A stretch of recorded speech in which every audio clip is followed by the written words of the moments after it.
Hey everybody, welcome to the stream. We're going to get started here in just a moment, I think. Let's see. Well, so YouTube says that we are live. But then the little video preview button, I just have a black screen. So let's check this out.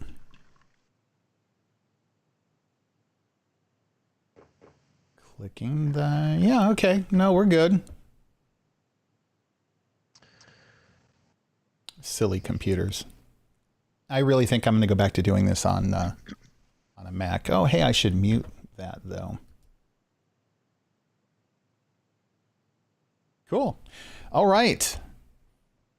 So, I'm ready to go, unless you guys have anything else you need to set up here. Should probably check Discord to see if it's messed up the link or not. I really wish Discord could set up like it does. I don't see anything in the air since the 30th. Okay, I mean, it's got to wait for the ping to, you know. Yeah. It only checks so many times a second, and then it has to, like, do the things. I could just post a link, I guess. We'll just do this, and we'll do that. And bada bing, bada boom. It's thinking. There we go. Except it got the wrong title. Because YouTube has the wrong title. I swear. You know, this is why we can't have nice things. Let me try reloading it. Nope, still says live random chatter reviews. Except the stream settings clearly say movie chatter 233 Baby Driver 2017. Oh well. It'll show up later anyway, correctly. Lou and Robin have an echo. Yep, that's because Lou keeps dropping out of our calls too soon. There we go. Sorry. You're good. Actually, Discord now has the right one. I Did you just pasted post that, it. or was that? Oh, okay. I'm going to, let's see, I'm going to turn my volume down a little bit there. Lou, give me a sound test. Testing, 1, 2, 3. Raise you up a little bit. Robin? 4, 5, 6. All right. Because I can't repeat, Lou. Right, Lou? 1, 2, 3. Easy. Hey. Now I have to go edit that out or restart the stream. Are you kidding? You're gonna make me get in trouble for performance royalties on a Jackson 5 song, Lou? They don't have lawyers. Sorry. No, they haven't been around for a long time, so it doesn't count anymore. We actually Thanks, didn't guys. get it right. It doesn't matter. So. That's the thing. You can even do it badly and we still get sued and go to jail. Then you'll be singing it in jail badly. All right. I am recording locally, though I wish I'd recorded that. Bonus content. Carrie, how you doing? Hi, Carrie. Okay. Lou, you recording? I'm gonna in a second. I'm trying to get my audio hijack to run. You know, the search tool in Big Sur isn't as fast as it was in the last version. Really? Yeah, I start typing in audio. It used to come up right away. Now you got to type in like audio hijack before it actually finds it. You might want to go into your settings, the search settings, and it may have opted to index a bunch of things that you had turned off before. Okay. Just a thought. I don't know. It shouldn't, but I could see where it would reset all of those, and it would be indexing all of your files and documents and blah, blah, blah, blah, blah. All of the text and all of Carrie's writing documents. Robin's bio. Uh-oh. Nice. Uh-oh. Oh, Hey, Fetmatic, how you Nice. doing?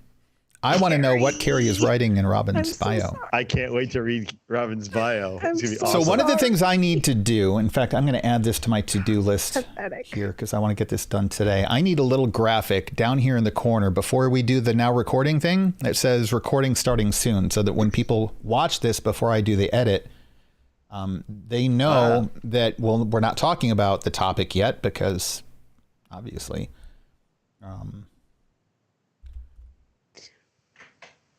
There we go.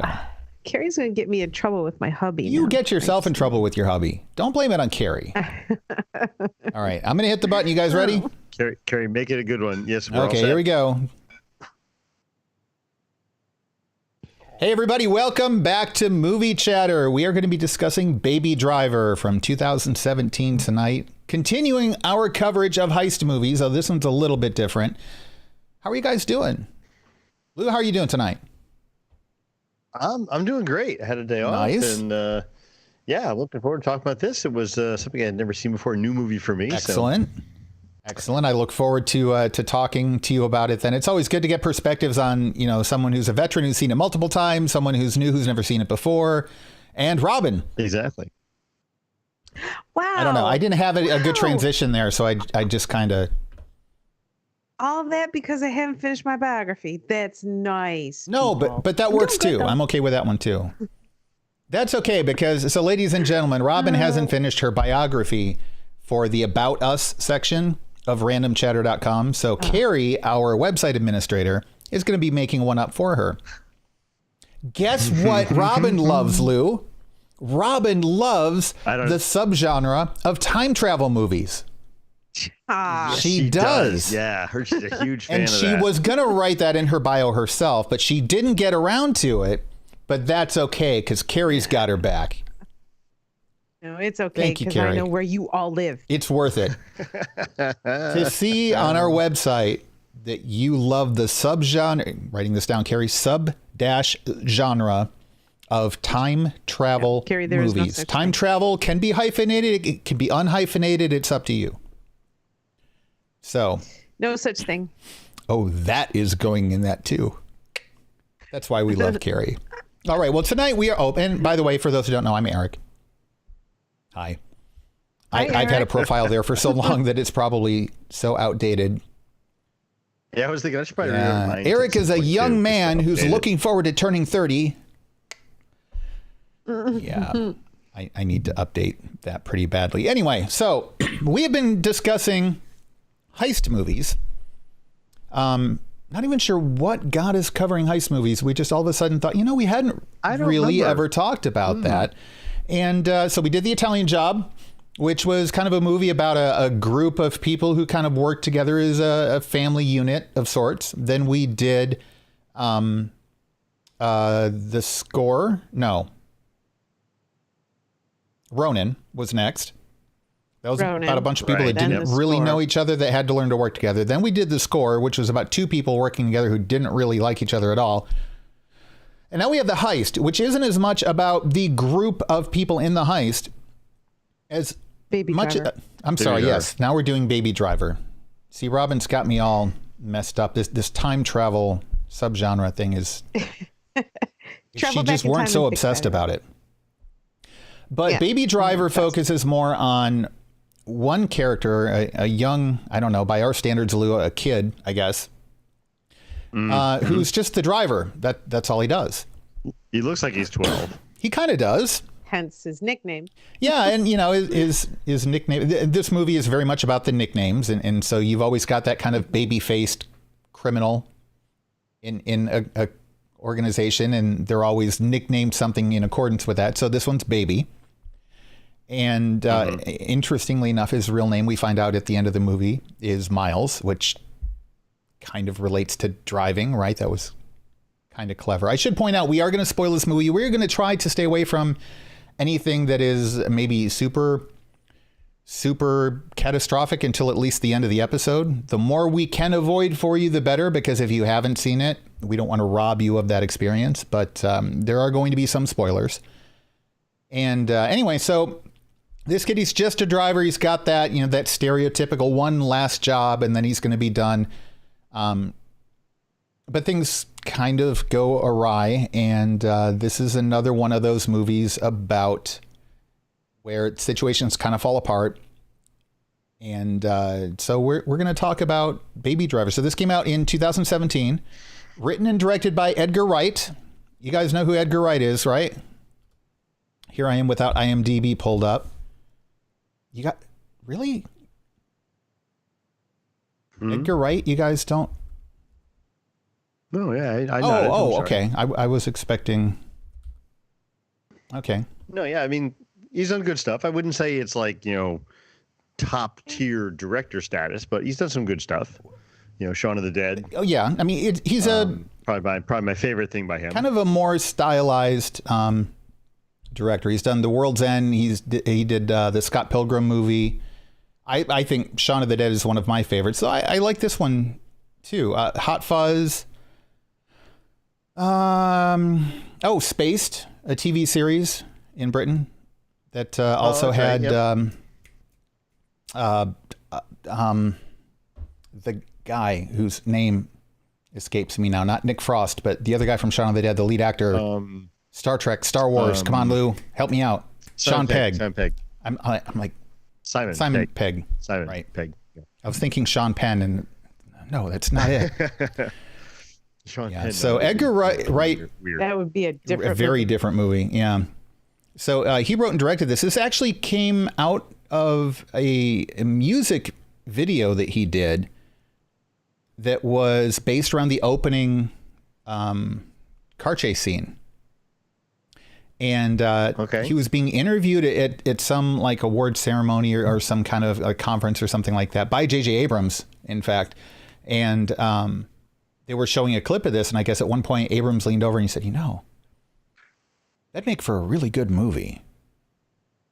He said, yeah, I'm one step ahead of you. So this whole movie came out of that. Now, Lou, you said you've never seen this movie before, right? This is your first time viewing? No, my first time seeing it. So what were your initial thoughts? I enjoyed it. It was a decent movie. The car chase scenes were good. I don't know why I never saw it originally. Maybe it never really appealed to me. I don't know if it was the title or the fact this kid looked like he was 12 and I'm like, whatever. I don't know. It just never really flew under the radar, and the marketing for it was kind of low key as well. Yeah. Yep. I mean, I don't think I'll be seeing it again, but I'm glad I watched it. Okay. And Robin, was this your first time seeing it? Have you seen it before? No, I've seen it several times, and it's one of those things on a Saturday afternoon when you're all curled up and comes on, you watch it. It'll take you where you want to go. It's not uber fantastic, but I really liked Baby Miles. So many puns here. And it'll quote take you where you want to go. It's not quote uber fantastic. And I bet all those were completely unintentional too. Intended. Yeah. No, they were intended. And I am that smart. Right. Yes, that's her story. She's sticking to it. Put that in the biography, Carrie. And so for me, of course, it centers around acting, not so much directing for me.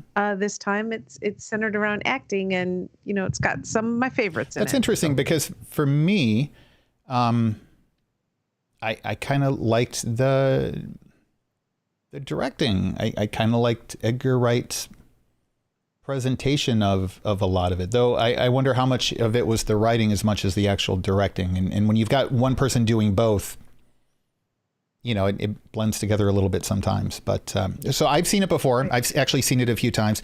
And this time around, not only did I watch the movie again, start to finish, but I watched it additionally with the Edgar Wright commentary. And I know, Robin, you're not a fan of director commentaries. But not so much. I love them if they are done by someone who actually provides some interesting insight into the movie.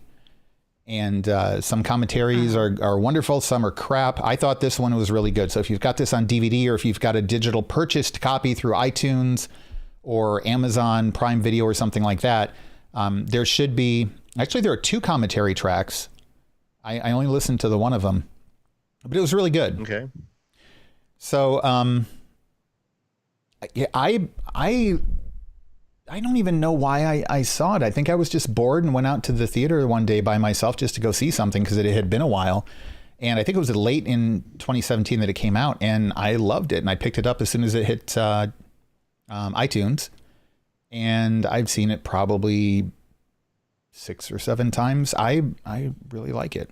And it's not just because it has Lily James in it, who is very easy on the eyes and is also a very good actress. And who says that anymore? Are you calling me old? Eric. Clearly. No, Boomer, I'm good. I'm good.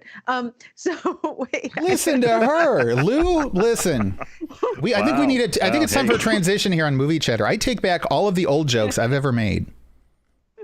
Thank you. And we have to transfer them over to Robin. And I think there might have been a couple that I've made. So there's a lot of catching up to do, Lou. You've made a couple. Yeah. Yes. Hey, wait. Let me dig this. She just hole deeper boomered for me. I did. So let me dig it a little deeper. Oh, yes, please do. Carrie, you and I will talk about that website bio shortly. Go on, Robin. You just copped to loving a movie that one director called a postmodern musical. There you go. There it is. Eric likes a musical. That's all I have to know. I like lots of movies that have used music, and I like lots of movies that have made creative use out of music. As opposed to new music? You didn't see... But I think this particular director, his name was Bill Pope, and he said while there's no singing and dancing, but the there was world dancing. Revolves in and around the music, right? You can't have this movie separated from the music that drives it, because that is the heart. That is the heartbeat. But that doesn't make it a musical. You could say the same thing about Star Wars or Blade Runner. Postmodern musical. And I get it. I did my research. I'm arguing the point that it doesn't. So he's correct. The music in this movie, more so than most movies, is an integral part of the presentation of the story. And I think that's one of the brilliant things about this movie. I think it's what helps make it stand apart. And one of the reasons I love it so much. I still wouldn't call it a musical, for the very disclaimer that he himself gave in that argument that there wasn't like singing and dancing and stuff, though there was actually. Right. Yeah. I mean, to me, a musical is when the characters sing. Right. Really? I mean, this was music as part of the story. Well, there's been movies with really good soundtracks, but then there's movies like this where the music is part of the message the movie is saying. But it doesn't break the fourth wall like musicals do. That's why he called it a postmodern musical. Okay. Well, now we're just if you come in contact with him later and want to hand him my phone number, he and I can talk. Okay.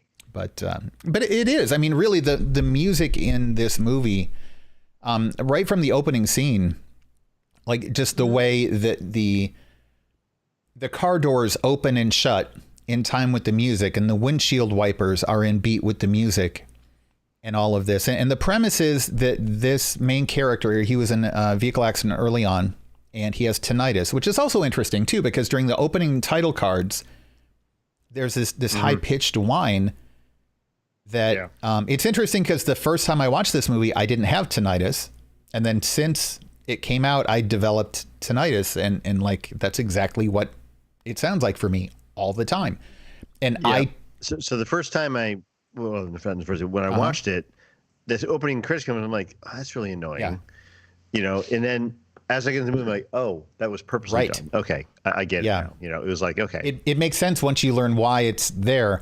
And it's interesting, too, because throughout the movie, especially if it's something kind of work related, when he's not listening to music, that tinnitus comes back into the background again.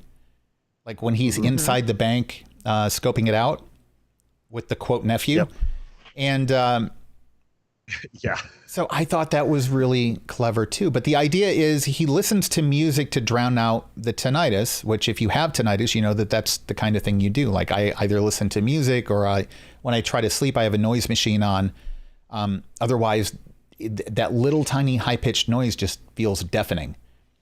And the other thing too, and we've seen this in some other heist movies, like that really, really, really bad one with Bruce Willis. Anyway, the character kind of uses the song to pace the heist. And there are a couple of times where like things go awry and he has to like stop the song and back it up to the beginning of the song to start it over to get his timing right. And to get his rhythm back. Right. Sure. Right. And then his foster father is deaf. And so there's an interesting part of like his interaction with sound and hearing and stuff with that character, who, by the way, the actor is deaf as well. I guess they had tried to cast a bunch of other people and they went back to him, who was the first audition they did. And they're like, no, this guy like is perfect. Why would we not go with him? Yeah. And I thought he did really well. I love the interaction between the two of them too. And it really brought out the human side of Baby. And let's go over the cast real quick. Cause Robin, you said that for you, this movie was really about the actors. So I'm just going to blurt them all out here and then we'll go back and kind of discuss them in relation to one another and all that. We've got Ansel Elgort is the lead actor. He's probably best known for this movie, but he was also in The Fault in Our Stars and the Divergent series. Deborah, played by Lily James, who I already mentioned. Best known for the recent Cinderella live action movie. She was in Yesterday, which is a brilliant movie. Speaking of movies where music plays a big factor in it, and we should talk about that one someday. And Downton Abbey. Bats, played by Jamie Foxx, known for a plethora of things, including Ray, for which he got an Academy Award. Griff, played by Jon Bernthal, best known as the Punisher and from the first season of The Walking Dead. Buddy, played by Jon Hamm, best known for Mad Men. Darling, played by Isa Gonzalez from Hobbs and Shaw, Alita Battle Angel, and the upcoming Godzilla vs. King Kong.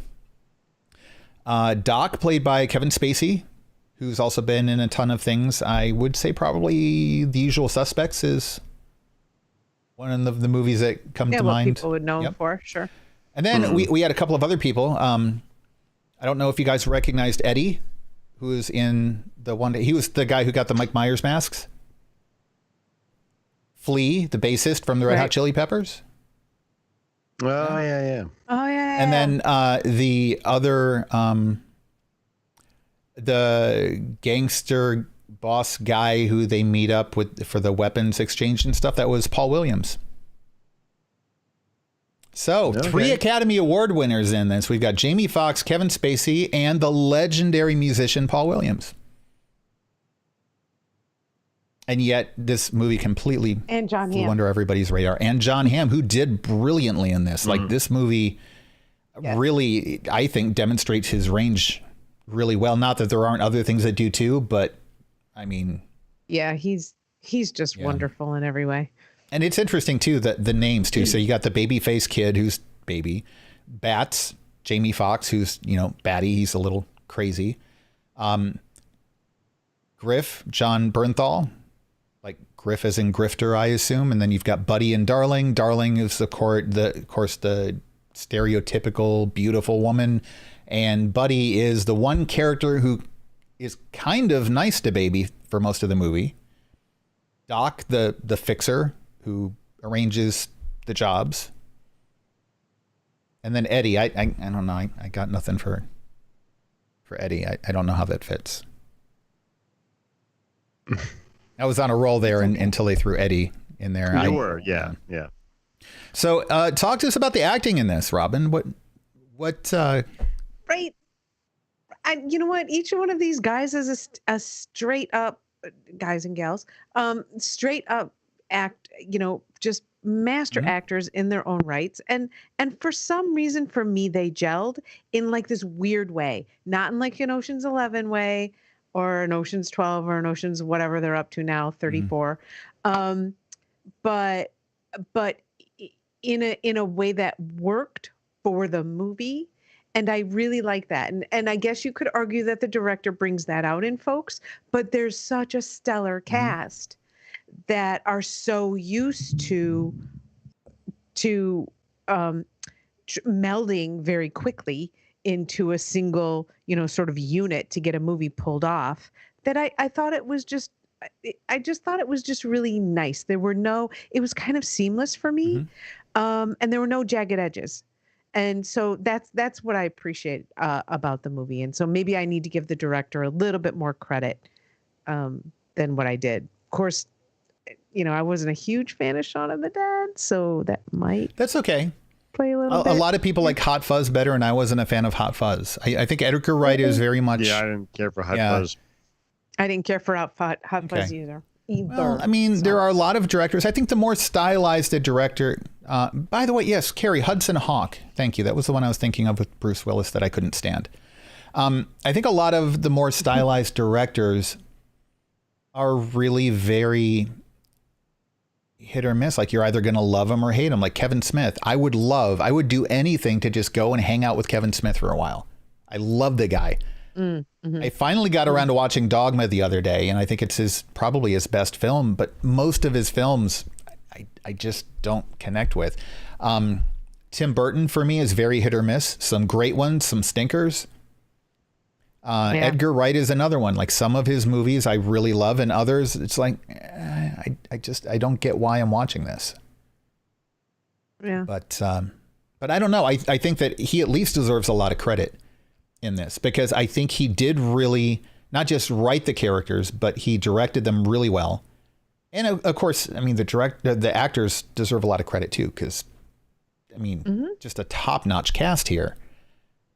But then also the way he delivered the movie, like the opening sequence, when they're going through the opening credits and he's walking down the street after the job, and he's just kind of got his ear pods in, and he's just dancing around and stuff, and like the graffiti on the street and on the walls and stuff are hitting lyrics from the song that's playing as the moment in the song's playing. And when they get to the trumpet solo, he's just walking up in front of the music store, the trumpet in the window at an angle, and he kind of does the little leans back like he's playing the trumpet. Like, everything was so meticulously timed. That's hard to pull off. And there's a lot of that type of thing throughout the movie, especially all the action scenes. And there's even in the scenes that aren't action, the use of music to kind of tell the story of what's going on, I thought is brilliant. And you don't often see that. And some of it was breaking the fourth wall in the sense that it's like, they're playing Nowhere to Run To, Baby, Nowhere to Hide, when he's kind of stuck and he can't get out. But then there are other points where it's the characters integrating the music into what's going on in that moment in that world. So, right. So Lou, talk to me about the movie a little bit. What did you like about it? What stood out to you? And if there's anything you didn't like about it? Overall, I thought the story flowed well. It was no points where I'm like, it just, the story was good. But what I didn't like was the far-fetched chase escape kind of, I'm on foot. No, you're not going to get away. I mean, some of it was just so unbelievable that it didn't work for me in that respect. Okay. Because, I mean, you're in a city, and unless you're going to hide somewhere, you're on foot, you're running, you're not going to get away. And in the scenes with Jon Hamm and who was the female in that? Isa Gonzalez, I think. Yeah. I mean, shooting against the guy, it's like, no, you're not going to get away with this. You're not going to take out 10 cops and keep going to the next stand against 10 cops. And I'd like my chase scenes to be a little bit more realistic, because it just takes me out of it when it's just too far fetched like that. Yeah, and again, this was definitely stylized more than it was meant to be realistic. And that's something like Tim Burton for me is really difficult when he does that. But you can be stylized without breaking the story. Because the chase is so unbelievable. I mean, give me a plausible reason why they get away. Don't you know? I mean, like some of the stuff they had for the chase scenes was actually really, really good. There was the sequence was the beginning sequence where they were in the red car and they're being chased. I'm like, well, you know, wait till they get the helicopter in here. You're not going to get away now. And they had the whole thing with the 3 red cars on the highway, and they're underneath the tunnel, and he hit the brakes and shifted positions, and then got. And I was like, okay, that was really well done. That I believe. But Lou, what are the chances of having an open spot on the highway, 2 identical red cars in opposite lanes with a clear spot right in the middle, and the 2 cars are going exactly the same speed? That's a little unrealistic too. But that's less unrealistic than I'm going to stand up out of the car with my gun and shoot 3 or 4 cops when no one hits me at all. I'm going to keep going. True. I don't know. I see what you're saying, but that was much more believable than the latter stuff was. But then, like, having the bullets timed perfectly with the music, also not. That happens all the time. Does it? It does. I just must not be playing the right song. Maybe if I played Tequila during the shootouts I'm in. Yeah. Oh, now I'm in trouble. Yeah, see, there it is. YouTube, Copyright. don't sue us. We don't have money. Don't sue us. Sorry. But I get what you're saying, Lou. And yeah, if you have a problem suspending that disbelief, this movie is going to have some rough moments. But I mean, you know, it's a movie. I mean, it didn't make it unenjoyable. Right. It's just it did take me out of this for a little bit at the time. Yeah. But I mean, that's fair. Like I said, I enjoyed it. It was good. Not enough to watch it again. Okay. So. Lou, isn't that the case for like a lot of movies with these high speed chase things, like the Mission Impossibles and the, you know? Yeah, I mean, some of them are just more blatant than others, though. I mean, I get it. Like when you have what was it? Which Mission Impossible was it? Where he's on the train, the helicopter blade comes like inches from his neck. Yeah, okay, that's not going to happen. But you know, for the most part, I mean, there are chase scenes that are done well. That you can say, okay, that was like in Ronin, right? Ronin, or like 6 Underground, the Bourne movies, or the 6 Underground. Some of those are good and bad, but yeah, I mean, there's ways to do things where you can be up against insurmountable odds and get away and have it be, oh, okay, and then there's ones where it's like, yeah, no, the guy stood up and took out 10 cops without getting hit, and they're all behind, car doors and barricades and wearing body armor, and I'm just standing by my car and just picking them off with a handgun. It's like, so no. Robin, I just want to point out how many Star Wars podcasts Lou has been on over the years. Well, I quote cops in Star Wars, the stormtroopers, galaxy far, far away. I save people by sticking them inside of tauntauns every other day. I don't know what. Well, I was just talking about how the galaxy policemen can't hit anything when they shoot. But they're starting to explain that better in The Mandalorian, though. It only took them 40 years. 40 years from now, Lou, they will come up with a better explanation of Baby Driver. No, there's only 4 guys. Yeah, okay, maybe. I get what you're saying, and it's a fair point. It is a fair point. But I don't think, and I don't think you're saying it does. I don't think it breaks the movie. I think that it's just. It's a decision made for the expediency of being able to move the storyline along and to get the characters to where they need to be for, the final confrontation and et cetera. Like it's, the writer taking some liberties with reality in order to get characters out of one situation so that he can move them into another. Because if you were going to do it realistically, we would be sitting there for 6 hours trying to figure out how he carefully eludes the cops and makes it out of the city and blah, blah, blah. So you're not wrong, but I'm kind of glad that they didn't do that too realistically, because it would have hampered where they needed to go with things next. I think. Sure. So I think I've been watching way too many of these action type of movies, because I think in the last week I've watched Polar and Hitman. And I just, it's like there's this unbelievability Hitman about based on the video game? Most of the things. Polar or Hitman?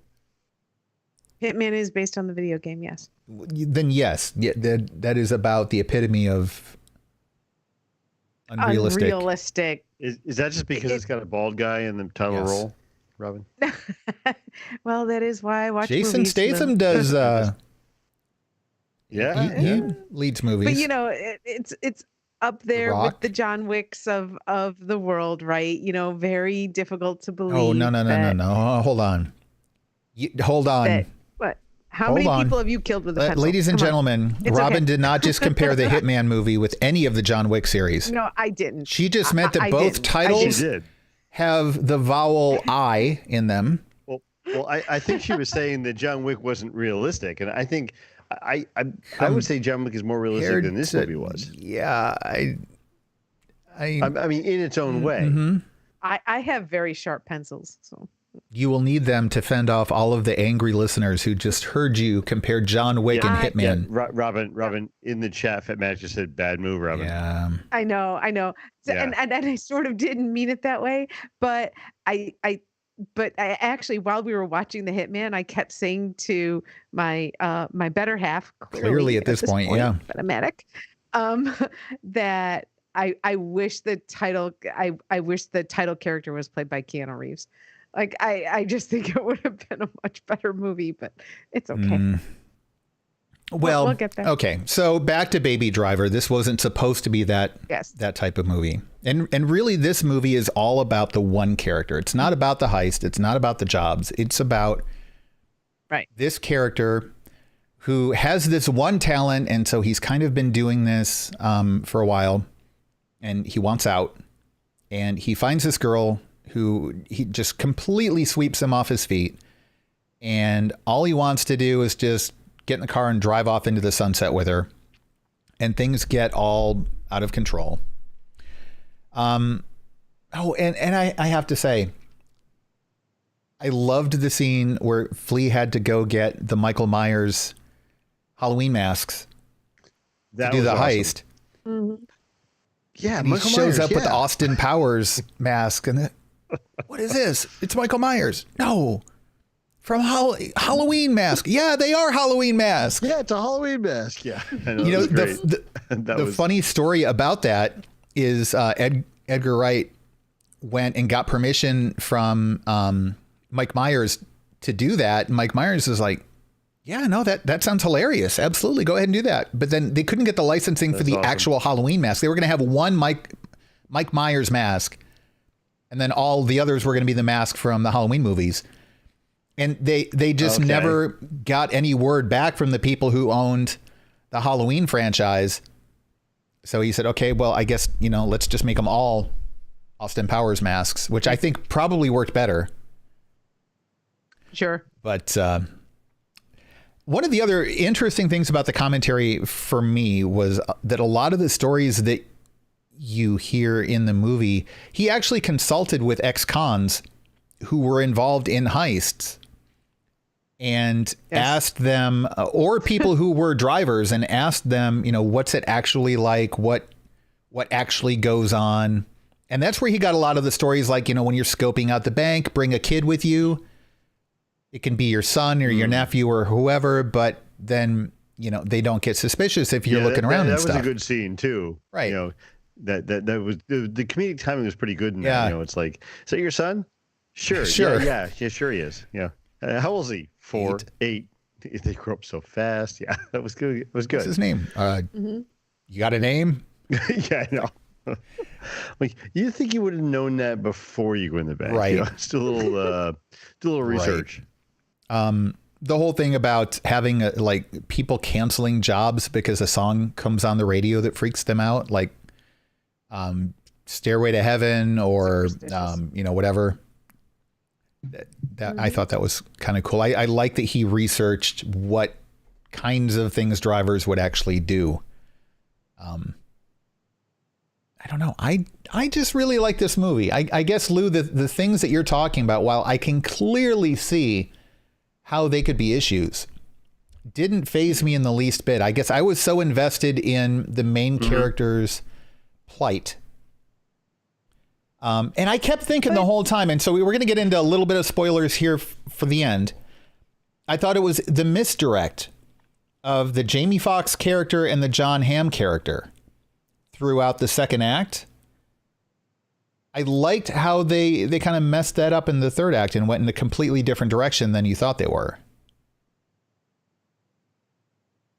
And again, I think Jon Hamm, a lot of people really underrate him as an actor. They see him in Mad Men and they think, oh, well, that's him. I thought he did brilliantly in this, but I really liked that misdirect and then that sort of,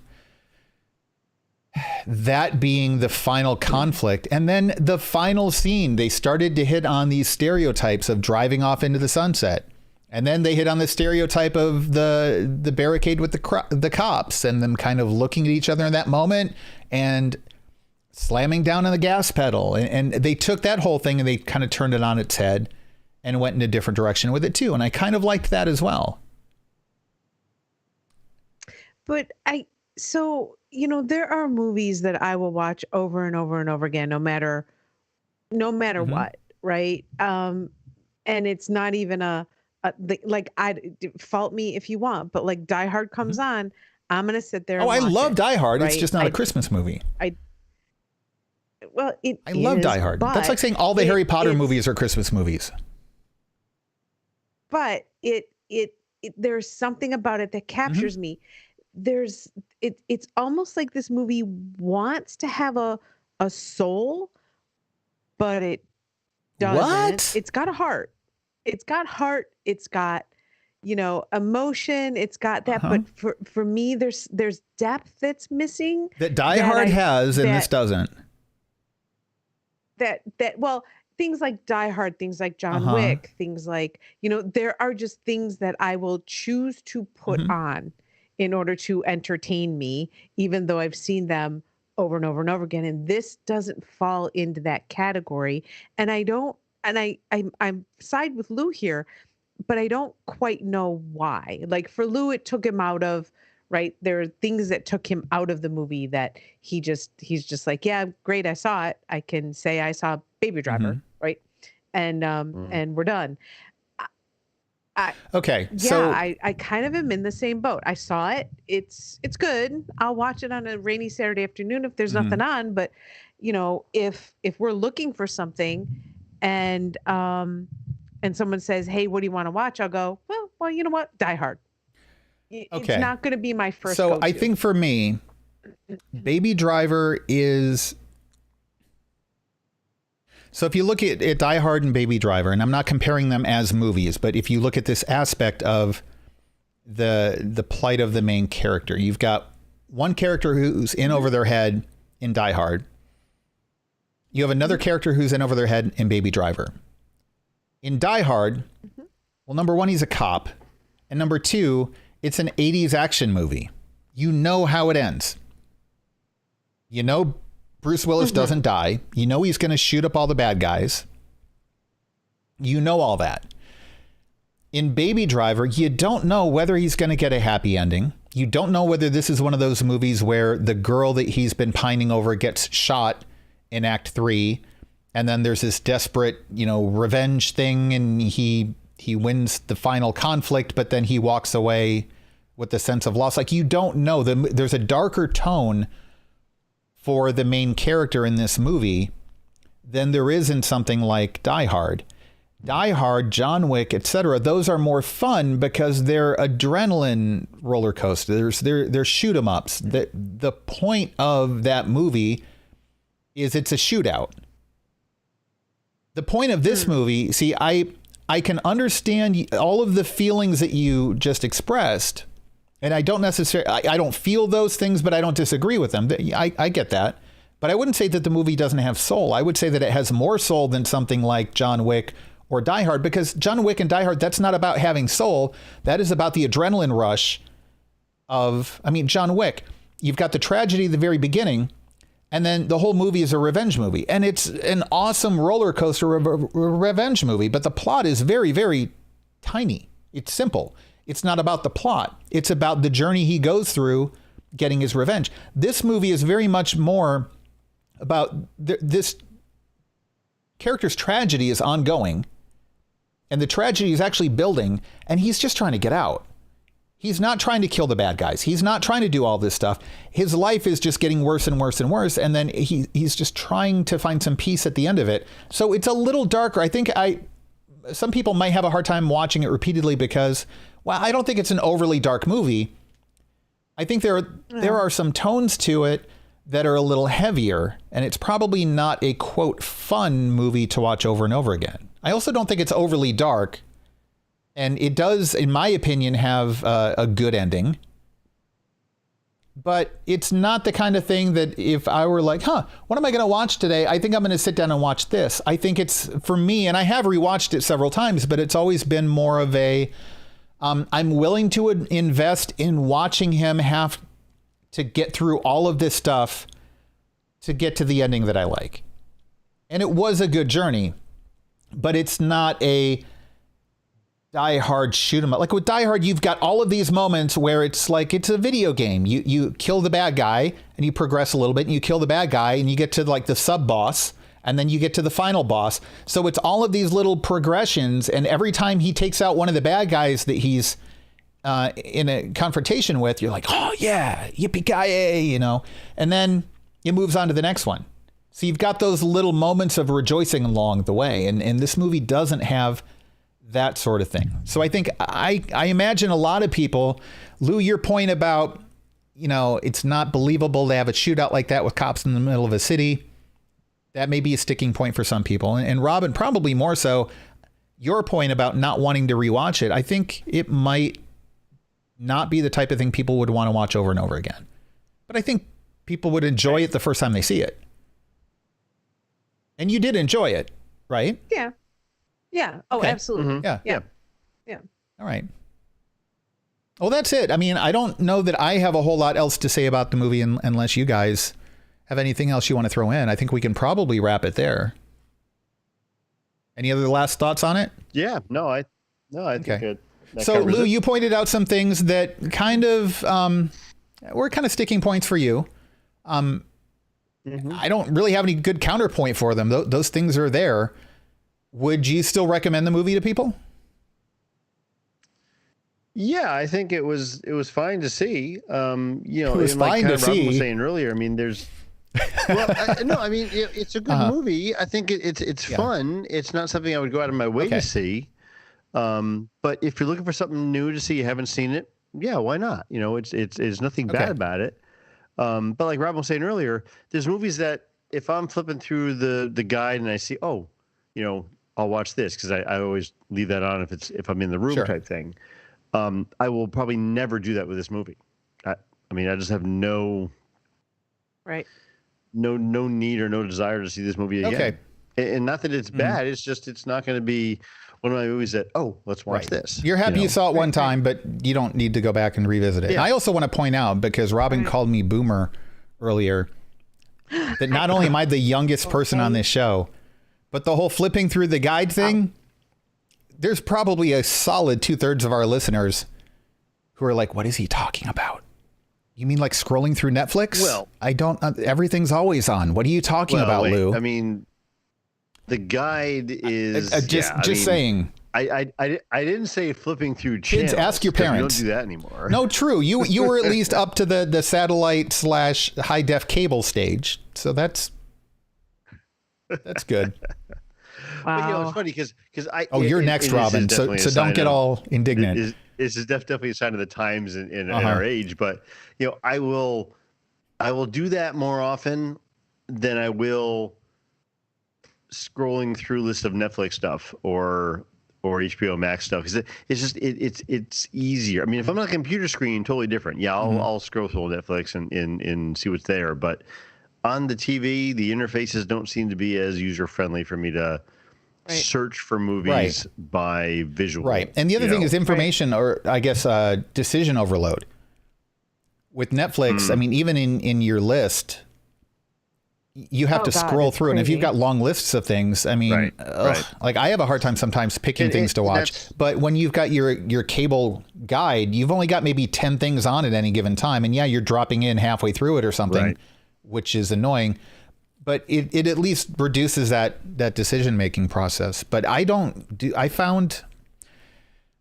know. I guess Ever since I got rid of DirecTV and I ended up getting Comcast, I haven't actually used my cable box at all for like about a year and a half now. And it's the reason why I have a list of stuff to watch in my phone. Now that I do. You know, on a note that says, "Oh yeah, with this series, make sure you pick when you have a chance, go back and watch this," or you know, because there's so many.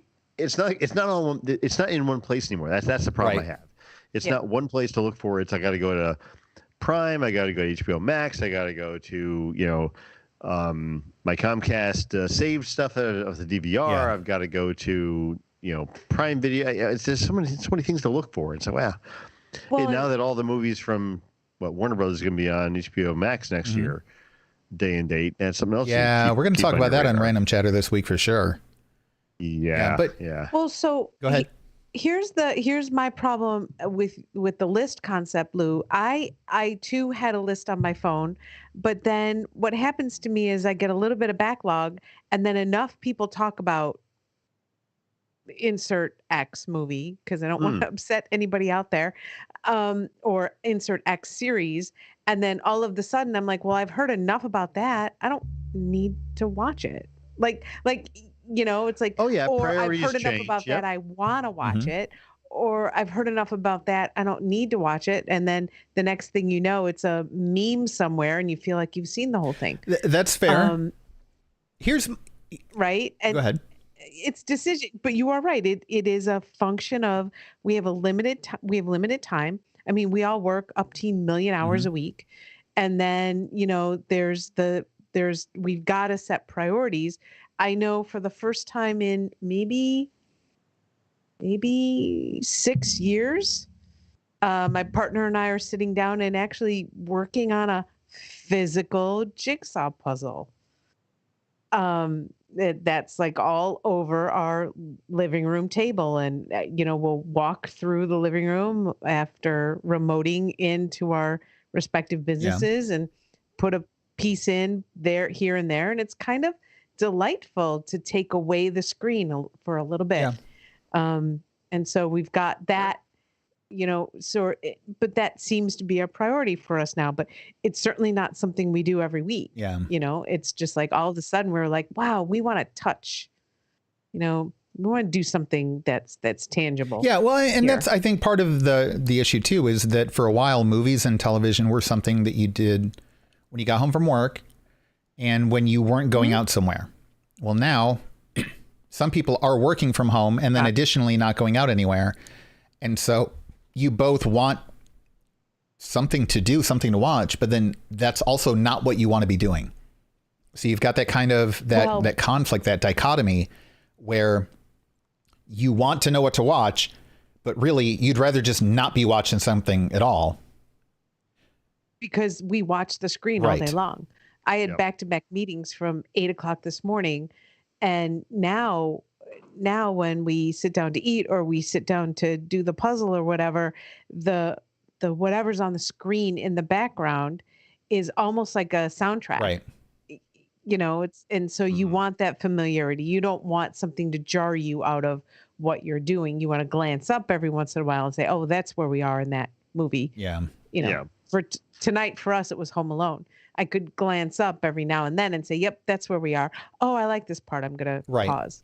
So back to Lou's point. There's stuff. Go ahead. Oh, go ahead. I was going to say, there's stuff I'll put on when I'm down in the shop working on something. I'll put on D Space Nine or something to have something there. I know this episode's by heart, and I'll look up and, oh, yeah, that's kind of, I know it. But, when I'm sitting here, like this morning, I was watching a couple episodes of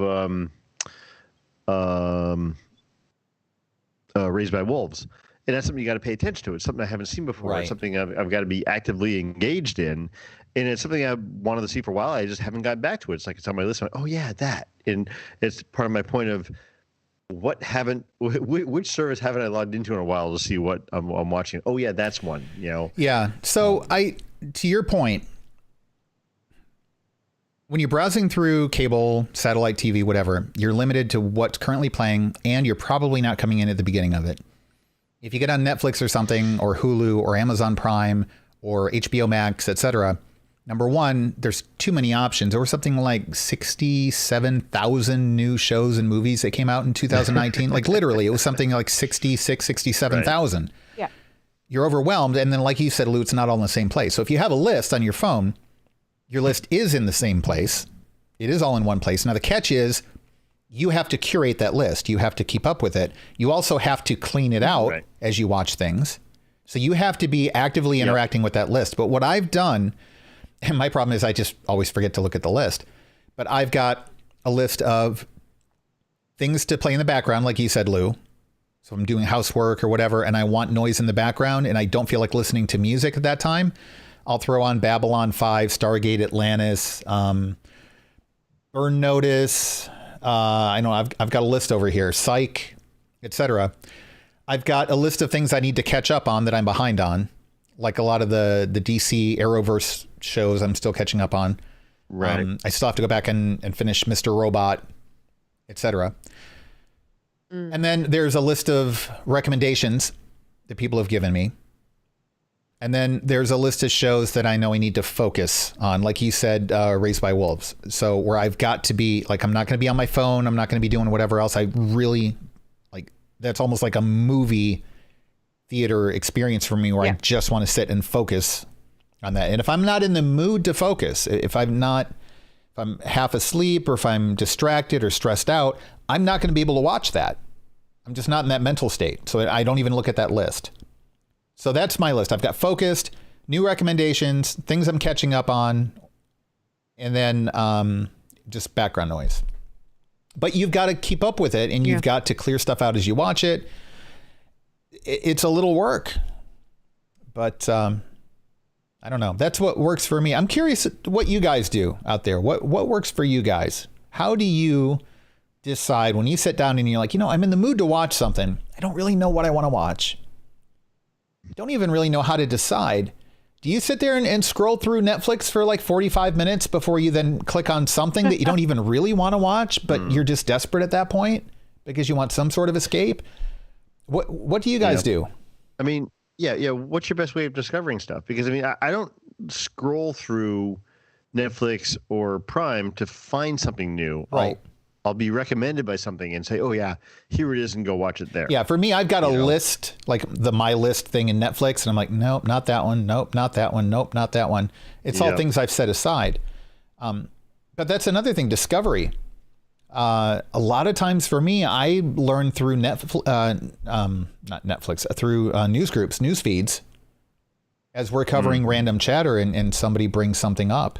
Or sometimes there's advertising and stuff. I probably wouldn't have watched Upload if I hadn't seen commercials for it in various places. And I love Upload. I've watched that series like 2 or 3 times, I think now. But Eric, let us know what you think. Oh, you don't even get to talk to me about Upload. Boomer. Miss, hey, how'd you like to be on that episode of Streaming Smarties with us? Great. Let me know when. And I never hear anything back. And then Lou's like, no, they finished like all 3 episodes they were doing on that like a week ago, Eric. What are you talking about? I'm like, no, they couldn't have because she didn't contact me. Oh, he's not going to help you, Robin. He's not going to help you. Under that bus. No. Anyhow. Oh, Carrie. Oh, no, she's helping you, Robin. She's busy right now. She's typing. And I can't wait to see what she types. It's going to be so awesome. Anyway. I think Carrie and I are going to have to do like a bribery session, Zoom something, and do this together. Just remember, you can't give her cash because pandemic. So it's going to have to be PayPal I can. or Apple Pay. No, I want to see what Carrie writes. I want to, I want to see what she writes too. My favorite thing, which is my Apple card. This is like the most phenomenal thing I've ever. The last thing I need is another credit card. So. Trying to pay my old ones off. Anyway, that's neither here nor there. Thank you for hanging out with us here at Movie Chatter this week. What are we going to cover next week? We talked before about 6 Underground, and I mean, the first 20 minutes of the movie is a car chase scene. Any interest in doing that? Robin? Thoughts? Yeah, I'm good. Although we are in this season. So we might want to stage something beyond that. I don't. No, I mean, the rough part is there haven't been any new movies. Christmas season to me, yeah. To really Die Hard cover. No, I'm even so sick of having the argument about it. Everybody's like cramming it down my throat, and I'm like, listen, you can think whatever you want. I don't care, but like, it's not. No, I mean, just there is nothing new under the sun, truly. Not this year for this holiday season, I guess. I mean, I thought maybe we would do an episode where we talk about holiday movies in general and stuff like that. But I mean, have we done Elf? I don't think we've done Elf. We could do Elf if you want. My son. That means I have to. My watch son Elf. desperate. Have you not seen it, Lou? Oh, God. Okay, No, so Lou, I'm going to say this. No. Don't do No, it. listen. Don't do it. I recommend you watch it for two reasons. Number one, I don't think it's as bad as some people say it is. Yes, it has Will Ferrell, but it's the only role in which the Will Ferrell-ness of Will Ferrell actually fits, in my opinion. Okay. Number two, it's directed by Jon Favreau. Is it? It's his first. Now, he did a little movie that nobody had ever heard of prior to that, but effectively, this is his first. This is his directorial debut, and it's got a lot of like throwbacks to the old Rudolph. What is it? Something in Rankin.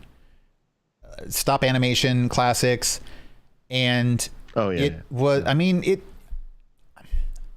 See, it's funny because I don't dislike Will Ferrell movies. Mm-hmm. I mean, his movies are hit and miss with me. There's some good ones and some bad ones, but I didn't not want to see Elf because of him. I just didn't think it looked entertaining. Okay, I don't know.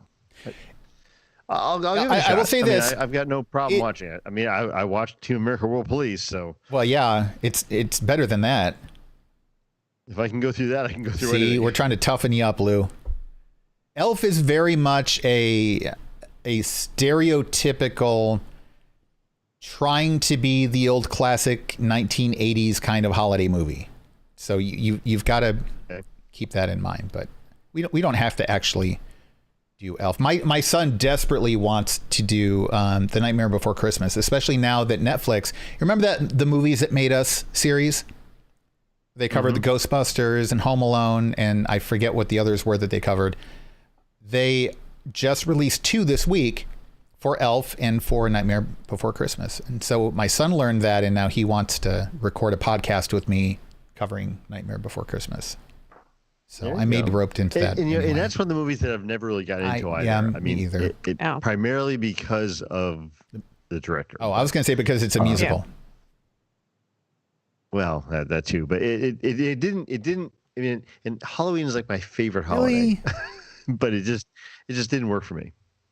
I don't understand people for whom Rankin and Bass. Thank you, Tom, in the chat room. Thank you. I don't understand people who prefer Halloween over Christmas. I just don't get that. But that's neither here nor there. I'm a huge fan of all fall holidays. Well. But so for me, it's like it starts mid-October and it ends, with the hubby's birthday, and that's like my big season of all things fun and wonderful and you stop it like a week before my birthday. I get it, Robin. I see how it is. It's okay.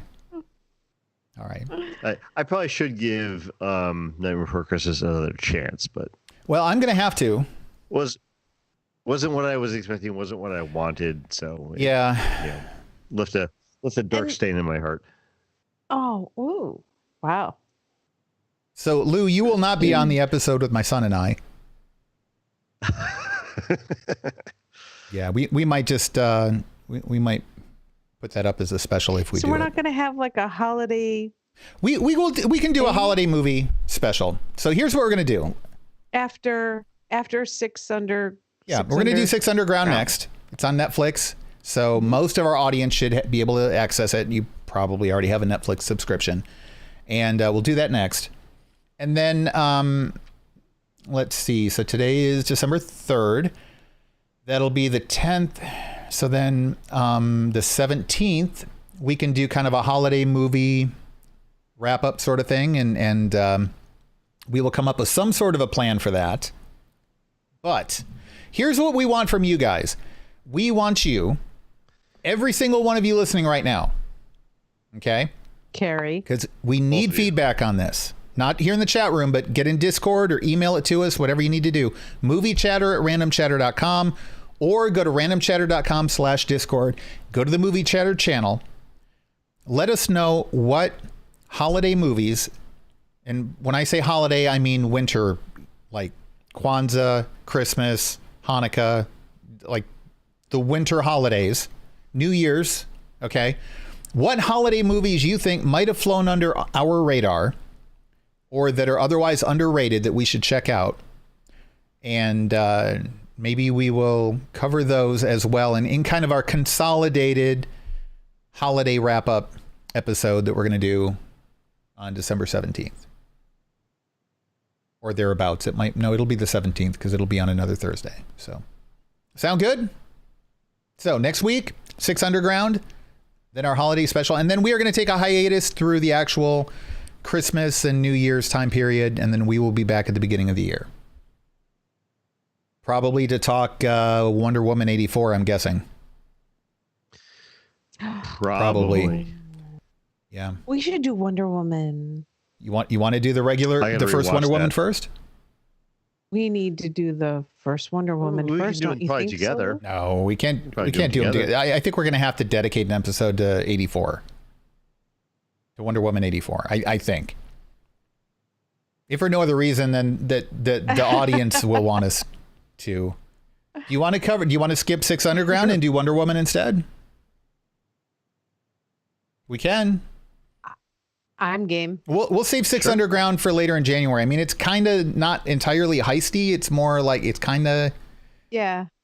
Kind of is, kind of isn't. Yeah, it's an action movie. Yeah, it's an so we're going to do movie. that. Scratch the plans. We're going to do Wonder Woman. Scratch everything. Not everything, but most of it, yeah.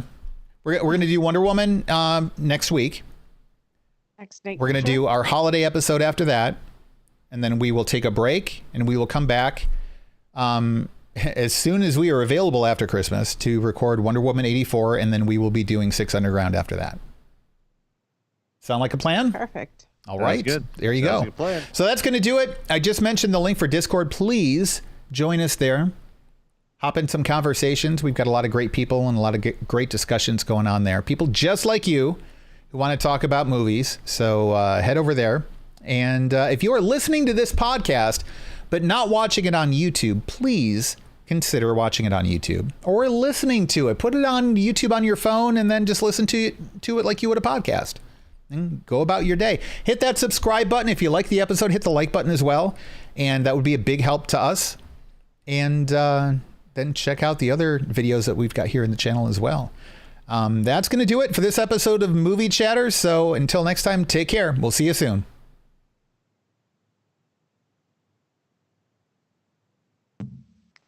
Boomer. Can't believe you boomered me. And right there on the intrawebs too. That's harsh. I can't believe that. Is that harassment? That's like hate speech now, we have policies against that on the network. I didn't even think about that, Lou. That's inflammatory and discriminatory. It is, yeah. Am I going to get a counseling memo? Is that what's happening? You're going to get something worse than that. You're going to get something worse than a counseling memo. HR is going to call me. Worse than being fired. What? You're going to make me watch it. You're going to get additional diversity training. Jeez, I do diversity. It's what I do for a living. I know, which is why having me do it is going to be especially torturous for you because you're going to sit there saying, Eric, you're not even doing the training right. And I'm going to sit there and say, I don't freaking care.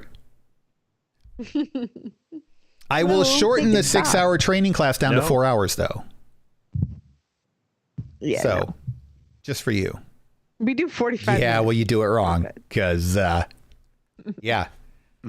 we'll hook you up, Robin.